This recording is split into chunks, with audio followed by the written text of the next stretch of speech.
আসসালামু আলাইকুম। আমাদের টপিক হচ্ছে আজকের হাইড্রা সম্পর্কে আমরা দেখছি। সো হাইড্রা সম্পর্কে বেশ কিছু জিনিস রয়েছে যেগুলো প্রথম দিকে চলে আসছে। আমরা শুরু করি। বিসমিল্লাহির রহমানির রহিম। বাংলাদেশের বিভিন্ন প্রজাতির হাইড্রা সম্পর্কে এখানে বলেছে। তো মোটামুটি আমরা দেখবো যে বর্তমান পৃথিবীতে আমরা যদি বলি বর্তমান পৃথিবীতে হাইড্রার সংখ্যা কতটা। হাইড্রা প্রজাতির সংখ্যা হচ্ছে মোটামুটি 40টা। হাইড্রা যে প্রজাতি রয়েছে 40টা। এর মধ্যে বাংলাদেশে পাওয়া যাচ্ছে কয়টা? এর মধ্যে বাংলাদেশে পাওয়া যাচ্ছে 3টি প্রজাতি। বাংলাদেশে কয়টা প্রজাতির হাইড্রা পাওয়া যাচ্ছে? বাংলাদেশে 3টি প্রজাতির হাইড্রা পাওয়া যায়। তাহলে এটা পরীক্ষা প্রশ্ন আসতে পারে যে বাংলাদেশে কয়টি প্রজাতির হাইড্রা পাওয়া যায়? বাংলাদেশে 3টি প্রজাতির হাইড্রা পাওয়া যায় এবং এগুলোর নাম থেকে প্রশ্ন আসবে। এবং প্রশ্নটা কীভাবে আসতে পারে? এমন আসতে পারে যে নিচের কোন প্রজাতির হাইড্রা বাংলাদেশে পাওয়া যায় না? 3টা দেওয়া আছে এখানে। কী দেওয়া আছে এখানে? প্রথমত দেওয়া আছে বর্ণহীন হাইড্রা, এটা হচ্ছে সবুজ হাইড্রা, আর এটার মধ্যে বাদামি হাইড্রা।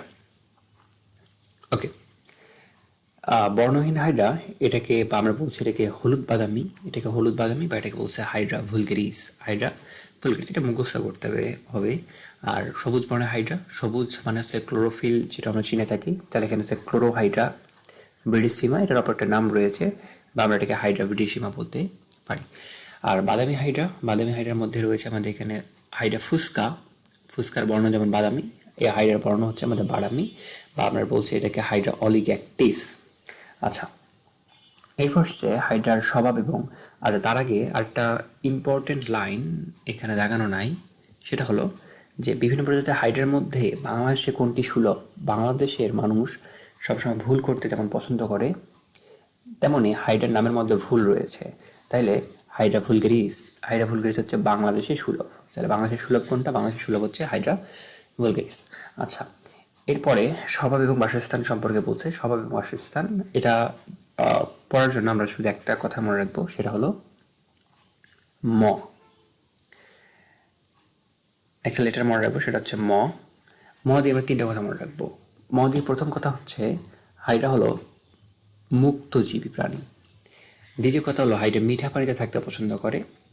এবং তৃতীয় কথা হলো হাইড্রা মাংসাশী প্রাণী, অর্থাৎ কার্নিভরাস। এই 3টা দেখা হয়ে গেছে। এছাড়াও এখান থেকে আর কি প্রশ্ন আসতে পারে? এখান থেকে আরও প্রশ্ন হতে পারে, যেমন প্রশ্ন করতে পারে যে হাইড্রা কোন পানিতে বেশি পাওয়া যায়? এদের স্থির পানিতে বেশি পাওয়া যায়, শীতল পানিতে বেশি পাওয়া যায়, পরিষ্কার পানিতে বেশি পাওয়া যায়। তাহলে এখান থেকে প্রশ্ন করবে যে হাইড্রার কোন পানিতে পাওয়া যায় না, বা কোথায় হাইড্রাকে দেখতে পাওয়া যায় না। এই 3টা দিল, সঙ্গে আমার এই 3টার মধ্যে যে কোনো একটা অপশন দিয়ে দিল, এবং 4টা অপশনের মধ্যে আমাকে চুজ করতে বলো, মাল্টিপল কোশ্চেন এমসিকিউ দিয়ে দিল। তাহলে ঘোলা পানি, উষ্ণ পানি এবং চলমান পানিতে এদের খুবই কম পাওয়া যায়। দেখি পাওয়া যায়, কম পাওয়া যায়। তাহলে পাওয়া যাচ্ছে বেশি কোথায়? বেশি পাওয়া যাচ্ছে আমাদের স্থির পানিতে পাওয়া যায় বেশি, স্থির, শীতল এবং পরিষ্কার পানিতে। এই টেম্পারেচারটা শীতল পানিতে, অর্থাৎ টেম্পারেচারটা এখানে মনে হয় 20 ডিগ্রি সেলসিয়াস হওয়ার কথা, আমাদের পরে নেক্সটে আছে এটা। আচ্ছা, এরপর বলেছে যে কোন অবস্থায় হাইড্রা, আমাকে যদি প্রশ্ন করা হয় যে কোন অবস্থায় হাইড্রা সবচেয়ে বেশি প্রসারিত হয়, তাহলে ক্ষুধার্ত অবস্থায় এদের দেহ ও কর্ষিকা সর্বোচ্চ প্রসারিত করে। আচ্ছা, এতটুকু জানলাম। আর পরটাতে জেনেছি হাইড্রা হচ্ছে আমাদের মাংসাশী প্রাণী, অর্থাৎ অন্য প্রাণী খেয়ে তাদের জীবন ধারণ করে থাকে। কর্ষিকার সাহায্যে এরা খাদ্য গ্রহণ করছে। আমরা জানবো একটু পরে যে কর্ষিকা জিনিসটা আসলে কি, একটু আমরা পরে জানবো এটা। আচ্ছা, কর্ষিকা, আচ্ছা আমি দেখে নিই। এটা যদি হাইড্রা হয়ে থাকে, এটা হচ্ছে তার বডি, দেহকাণ্ড, এবং তার চারিদিকে এই যে প্রক্ষেপগুলো দেখতে পাচ্ছি, ছড়িয়ে ছিটে থাকা যে অংশগুলো রয়েছে, এইগুলাই হচ্ছে মূলত আমাদের কর্ষিকা। তাহলে হাইড্রার মধ্যে এই সকল কর্ষিকা বা আমরা টেন্টাকলস দেখতে পাচ্ছি, কর্ষিকা দেখতে পাচ্ছি। যেমন অক্টোপাসের মধ্যে থাকে, এদের মধ্যেও টেন্টাকলস দেখা যায়, এটাকে আমি কর্ষিকা বলছি। আচ্ছা, তাহলে কর্ষিকার সাহায্যে কি করছে? এরা খাদ্য গ্রহণ করেছে। এটা অনেকটা হাতের মতো কাজ করে থাকে, ধরার সাহায্যে ব্যবহার করা হয়। আমরা কর্ষিকা নিয়ে পড়াশোনা আছে আলাদা। এরপরে আমাদের সংকোচন প্রশ্নের মাধ্যমে আমাদের লাগতেছে না, আর যেটা লাগবে সেটা হচ্ছে দেহ প্রাচীরের মাধ্যমে ব্যাপন প্রক্রিয়া।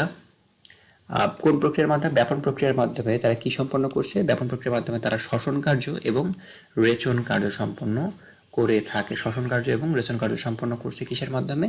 আমাদের প্রথম কথা, সেটা কোথায় হয়ে থাকে? দেহ প্রাচীরের মাধ্যমে সেটা হয়ে থাকে। একটা প্রক্রিয়া রয়েছে, কোন প্রক্রিয়া? ব্যাপন প্রক্রিয়ায়, ডিফিউশনের মাধ্যমে।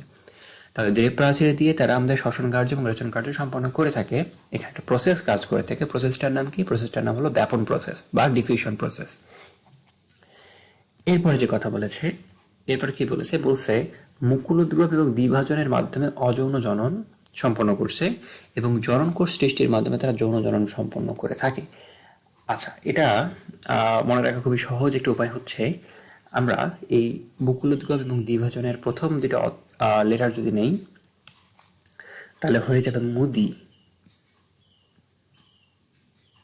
তাহলে মুদিতে তারা কি করছে? অযৌন জনন। তাহলে মুদিতে কি করছে? অযৌন জনন করছে। আবার আমরা এটাকে একটু মজার ছলে বলতে পারি, ইন্ডিয়ান যে পিএম রয়েছে মোদি, সে মোদির নামে কিন্তু বলতে পারি। তো মোদি কি করেছে? মোদি অযৌন জনন করেছে। কেন?